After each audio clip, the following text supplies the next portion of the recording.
Have you ever noticed how quiet a narcissist becomes when you stop feeding their chaos? Not because they've found peace, but because they've lost their favorite drug: control. It's the moment the mask slips, the illusion crumbles, and their world, built on manipulation, attention, and dominance, starts to collapse from within. When a narcissist loses control over you, it's not just a breakup, a silence, or a goodbye. To them, it feels like death. Their identity depends on how others react, on your confusion, your explanations, your emotional responses. You were never just a person to them. You were a mirror, a reflection of their false self, the perfect supply of admiration and validation that kept their fragile ego alive. So when you stop reacting, when you finally walk away, when you stop defending yourself or trying to make them understand, they panic. At first, they can't believe it. Then they start testing, a text message that sounds like concern, a nostalgic memory shared out of nowhere, a subtle guilt trip hidden behind sweet words. Each attempt is a hook, a probe, a way to see if they still have emotional access to you.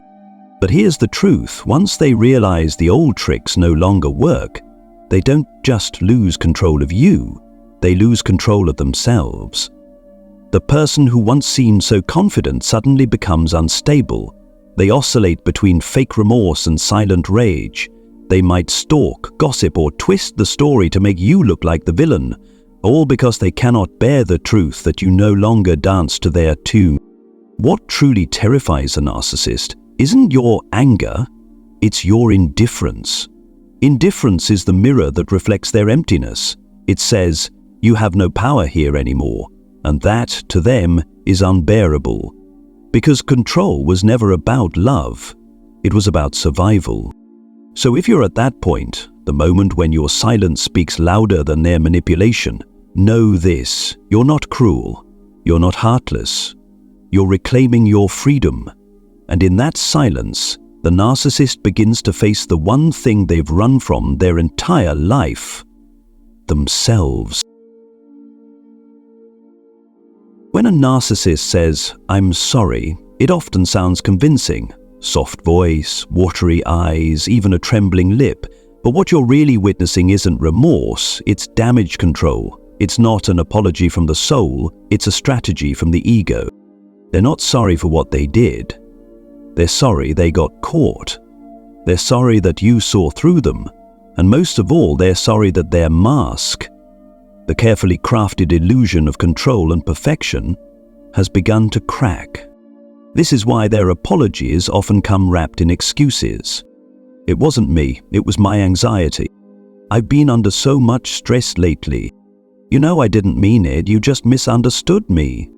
Each phrase is a soft dagger disguised as vulnerability, meant to blur your clarity and make you doubt your own boundaries.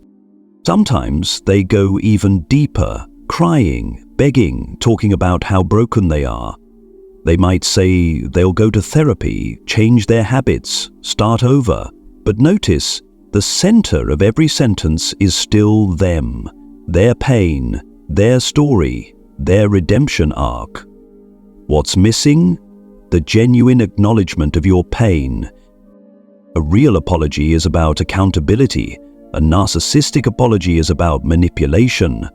They study what makes you compassionate, and they weaponize it. They know you're empathetic, forgiving, hopeful, so they feed you just enough hope to keep you emotionally invested, because hope, to them, is a leash. And when you take the bait, the cycle resets. The honeymoon phase returns. They act kind, attentive, maybe even loving, but behind that smile is calculation. They've learned what words to say, what tone to use, and how long to pretend. It's a performance, not a transformation.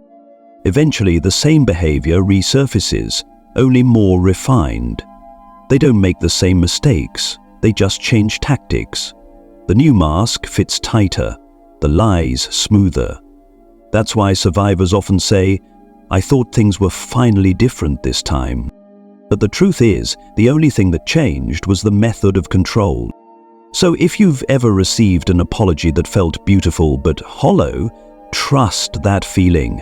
It's your intuition recognizing emotional theater. Their words are rehearsed, their empathy is mimicked. True healing begins when you stop seeking closure from the person who caused the wound, because the narcissist's "I'm sorry" is never about peace. It's about pulling you back into the storm they secretly miss. When a narcissist feels the mask is slipping, they reach for their most powerful weapon, distortion. They can't tolerate being seen as flawed, so they rewrite reality itself. What was once your truth becomes their fiction. What was once their cruelty becomes your fault. This is what psychologists call reality reversal. The psychologists call the sleight of hand, where the abuser becomes the victim and the victim becomes the villain. It begins subtly. They start with denial, that never happened, then minimization, you're overreacting, then projection, you're the one who's toxic. Their words are sharp but calm, calculated to make you question your memory, your perception, your sanity.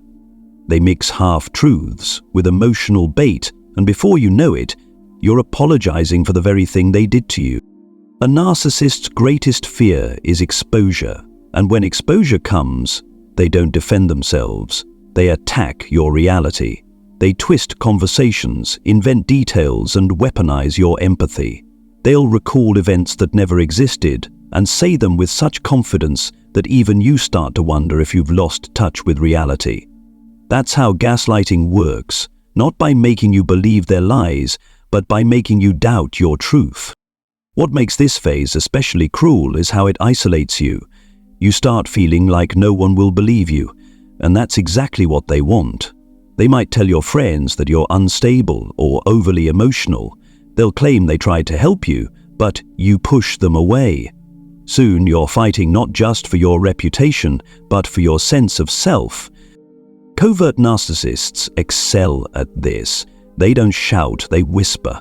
They cry in front of others, speaking softly about how hard they tried to love someone who just couldn't be satisfied. And the crowd believes them, because their performance looks authentic, but behind the stage lights, they leave you in the dark, confused, disoriented, and questioning whether you're the problem. The truth is, you are not the problem. You are simply the mirror that showed them what they couldn't face, their own emptiness. And when the mirror refuses to reflect their fantasy, they break it. They destroy your version of reality so theirs can survive. Healing from this requires something radical. You stop defending your truth to those committed to misunderstanding it. You stop trying to win arguments with delusion. You ground yourself in the evidence of your own experience. Because the narcissist's illusion only thrives where doubt lives. Once you choose clarity over chaos, their entire narrative starts to crumble.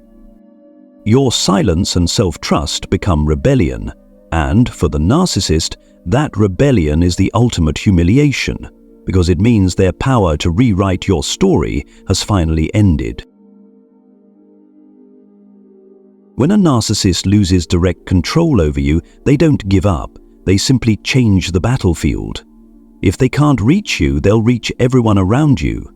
This is when the flying monkey network begins to form, a web of friends, family, co-workers, and even strangers unknowingly recruited to carry out their mission, to keep you under psychological surveillance and emotional pressure. At first it looks harmless. You might hear from an old friend, "Hey, I ran into them the other day, they seemed really worried about you." Or your family might say, "They told us they're just trying to make peace." But behind these gentle words hides the same intention, to pull you back into orbit. Every message, every check-in, every rumor is a string, and the narcissist is tugging them one by one to see if you'll still dance. They craft their story carefully. To outsiders, they appear heartbroken, misunderstood, or even noble. "I just want what's best for them," they'll say, while secretly feeding half-truths and emotional poison into the ears of others. They may twist the past, claiming you were controlling, you were unstable, you destroyed the relationship.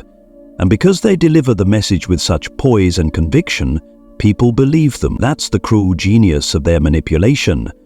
They don't destroy you directly. They let others do it for them. Every flying monkey becomes an instrument, sometimes aware, sometimes innocent. Some are motivated by gossip, others by sympathy, but all of them serve the same function: to spy, to guilt, and to test. They ask subtle questions about your life, relay your updates, and report back to the narcissist. You start to notice patterns.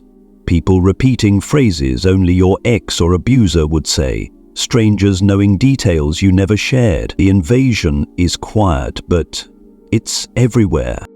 This tactic achieves 3 goals at once. First, it isolates you.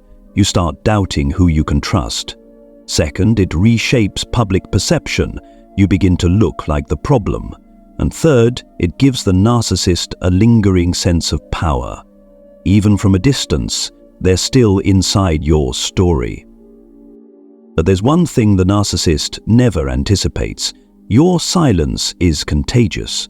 When you stop reacting, when you stop defending, the gossip begins to die. The flying monkeys lose their purpose because they feed on drama, and you've stopped serving it. Reclaiming peace means setting boundaries not just with the narcissist, but with their army. You don't owe explanations. You don't owe counter-arguments. The truth will outlive their lies, quietly, steadily, inevitably, and when it does, those who once carried their message will see who the real manipulator was all along. The flying monkey network is built on illusion, and illusion cannot survive clarity. Once you stop participating, the entire network collapses under its own emptiness. When a narcissist can no longer control you through charm or fear, they reach for one last psychological weapon: projection. They take everything dark, shameful, or broken within themselves and hurl it at you. Their guilt becomes your guilt. Their rage becomes your rage. Their emptiness becomes your burden. It's a cruel kind of magic. They make you carry what they refuse to face. If they lie, they'll accuse you of dishonesty. If they betray, they'll call you unfaithful.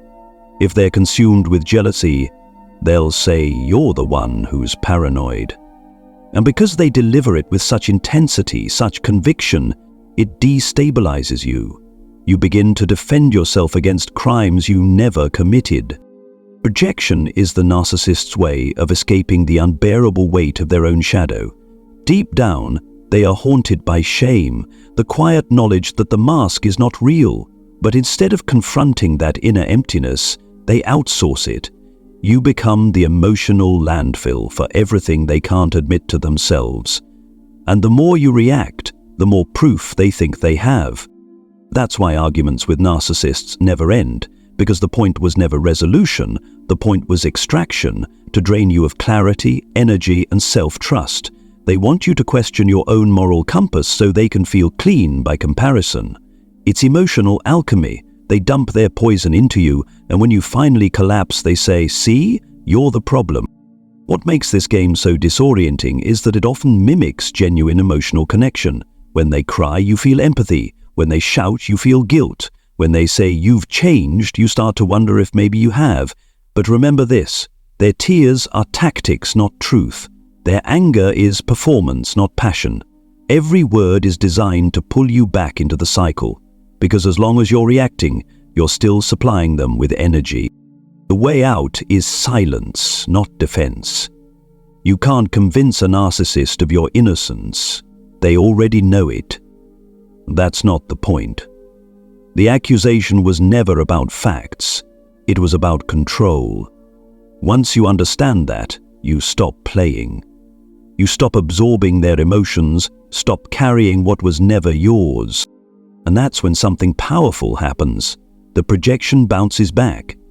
Their shadow has nowhere left to hide, and for the first time they are forced to face it alone. They will call you cold, unfeeling, selfish. Let them. Those words are confessions disguised as insults. Every time they accuse you, they reveal another piece of who they really are.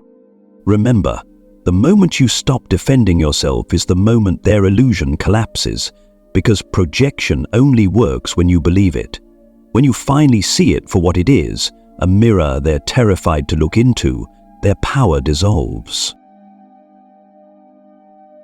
When charm, guilt, and projection fail, the narcissist enters their final act, vengeance. This is the stage where their mask truly shatters. You've seen their charm, their tears, their manipulation. Now you meet their rage. It's cold, calculated, and merciless.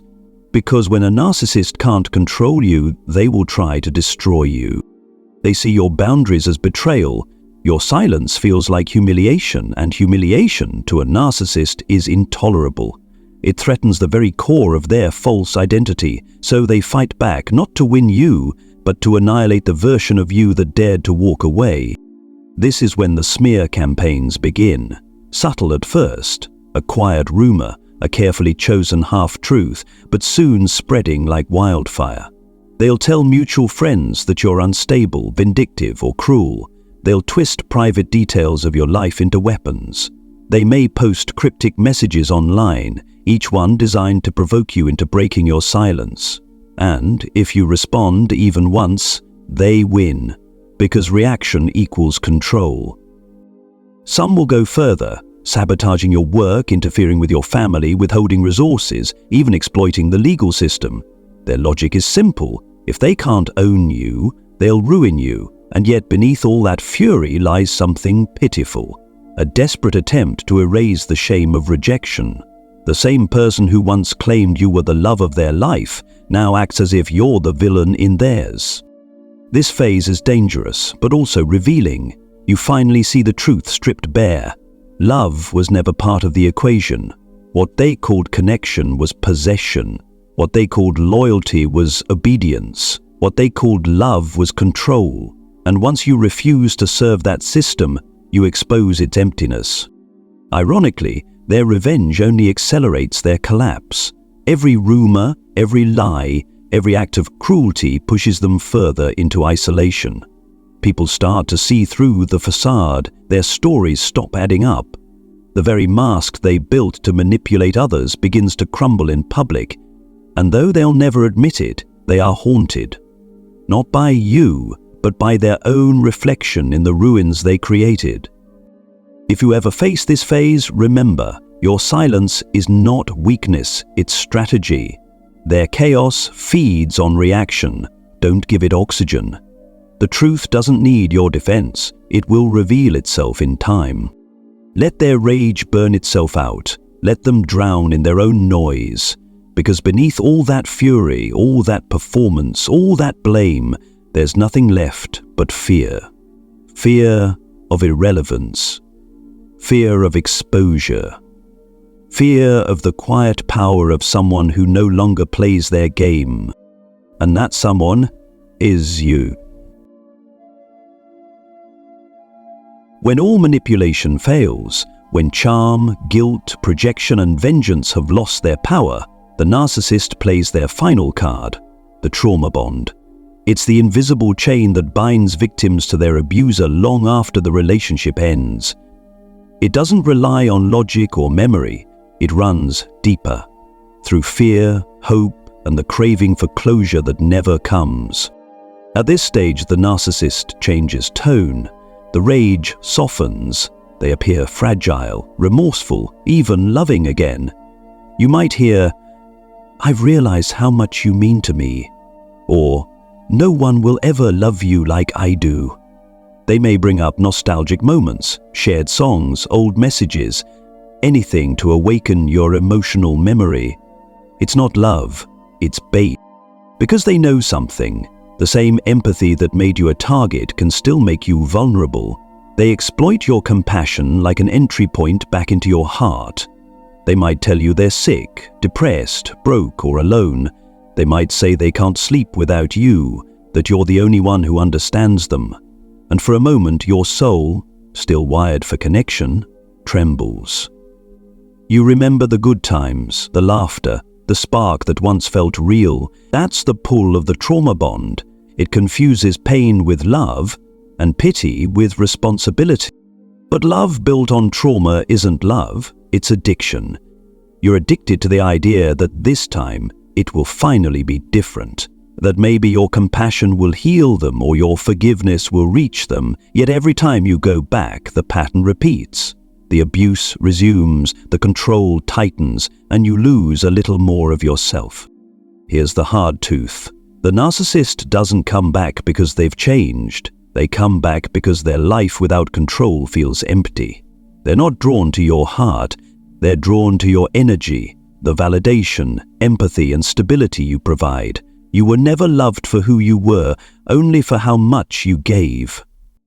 Breaking the trauma bond means reclaiming your identity from their illusion. It's not an overnight process. It's a slow unlearning. You stop mistaking chaos for passion. You stop interpreting pain as depth. You start seeing that peace doesn't feel boring, it feels safe. And the moment you choose peace over the thrill of their drama, the bond begins to dissolve. The silence that once terrified you becomes sacred. The emptiness that once hurt begins to heal. Because the truth is, you were never broken. You were trained to feel broken by someone who needed you to stay small. A trauma bond isn't proof of love, it's proof of survival. And when you finally walk away, not in anger, not in fear, but in peace, that's when you win the only battle that ever mattered. Not the battle against them, but the one within yourself.